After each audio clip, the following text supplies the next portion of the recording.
ভিত্তিতে রাজনীতিতে কোনো বিভাজন চাই না। শহীদ রাষ্ট্রপতি জিয়াউর রহমান বাংলাদেশের আলেম সমাজকে নিয়ে করেছিলেন। আমরা ধর্মীয় মূল্যবোধে বিশ্বাসী একটি দল। আমাদের রাজনীতি সমন্বয়ের রাজনীতি। বাংলাদেশের এই ভূখণ্ডে সমস্ত জনগোষ্ঠীকে নিয়ে বাংলাদেশি জাতীয়তাবাদের ভিত্তিতে আমরা ধর্মের ভিত্তিতে রাজনীতিতে কোনো বিভাজন চাই না, করব।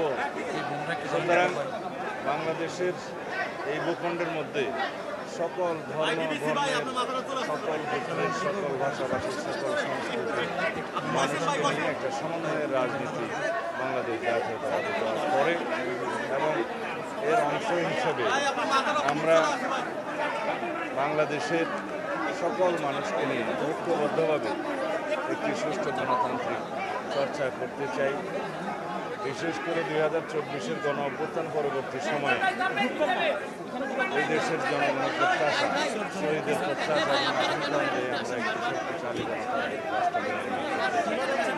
রাষ্ট্র কাঠামো সংস্কারের মধ্য দিয়ে, গণতান্ত্রিক সংস্কারের মধ্য দিয়ে জনপ্রত্যাশা অনুযায়ী আগামী দিনে একটি শক্তিশালী গণতান্ত্রিক রাষ্ট্র প্রতিষ্ঠা হবে। এই লক্ষ্যে আমাদেরকে আগামীতে বাংলাদেশের একটি জাতীয় সংসদ নির্বাচনের জন্য সবাইকে অংশগ্রহণ করতে হবে। গণতান্ত্রিকভাবে যাতে আমরা আমাদের ভোটাধিকার প্রয়োগ করতে পারি, সেই জন্য আমরা দীর্ঘ লড়াই সংগ্রাম করেছি। আজকে সেই অধিকার প্রায় প্রতিষ্ঠা হওয়ার পথে, পূর্ণাঙ্গ প্রতিষ্ঠা হবে যেদিন আমরা সুষ্ঠু নিরপেক্ষ একটি সুন্দর জাতীয় সংসদ নির্বাচনে আমাদের নিজেদের ভোট প্রয়োগ করতে পারব, জনগণের ভোটাধিকার প্রয়োগ করতে পারব।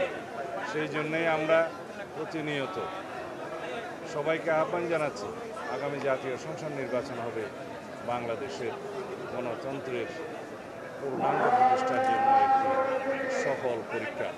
সুতরাং বন্ধুগণ, আমাদের মধ্যে যেন কোনো বিভাজন না থাকে, সকল রাজনৈতিক দলকে আহ্বান জানাই, বাংলাদেশের সকল জনগণকে আহ্বান জানাই, আমরা যেন একটা গণতান্ত্রিক প্রক্রিয়ায় উত্তরণ করতে পারি খুব সুন্দরভাবে। সেই জন্য আমরা সবাই মনোনিবেশ করি। আমরা অবশ্যই স্বীকার করব, বাংলাদেশের সকল জনগণ এখন নির্বাচনমুখী। বাংলাদেশে এখন নির্বাচনের আমেজ চলছে, আবহাওয়া চলছে। সকল প্রার্থীরা, সম্ভাব্য প্রার্থীরা এবং জনগণ ভোটের জনসংযোগে আছে। এই অবস্থায় কোনো দল যদি বিভ্রান্ত সৃষ্টি করে, নির্বাচনের পথে বাধা সৃষ্টি করে, জনগণ তাদেরকে চিহ্নিত করবে এবং রাজনৈতিকভাবে তাদেরকে প্রত্যাখ্যান করার সম্ভাবনা আছে।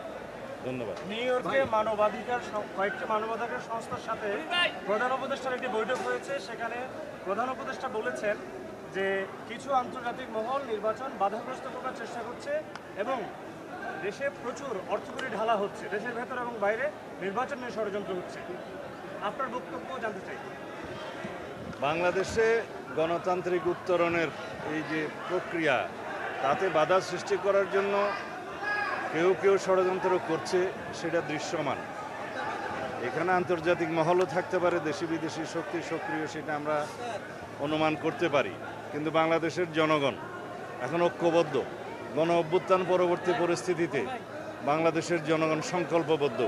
এদেশের গণতন্ত্র উত্তরণের পথে যারাই বাধা সৃষ্টি করবে এবং কোনো রকমের ষড়যন্ত্র করবে, সে দেশি হোক বিদেশি হোক, তাদেরকে তারা প্রতিহত করবে। পিআর পদ্ধতি নিয়ে আমি আগেও কথা বলেছি। পিআর পদ্ধতি হচ্ছে একটা পার্মানেন্ট রেস্টলেসনেস পদ্ধতি, যার মধ্য দিয়ে দেশে এবং বিভিন্ন দেশে এটা দেখা গেছে একটি অস্থিতিশীল পরিস্থিতি বিদ্যমান থাকে সব সময়ের জন্য এবং কোনো স্থায়ী সরকার ব্যবস্থা প্রতিষ্ঠিত হয় না সুষ্ঠু প্রক্রিয়ায়।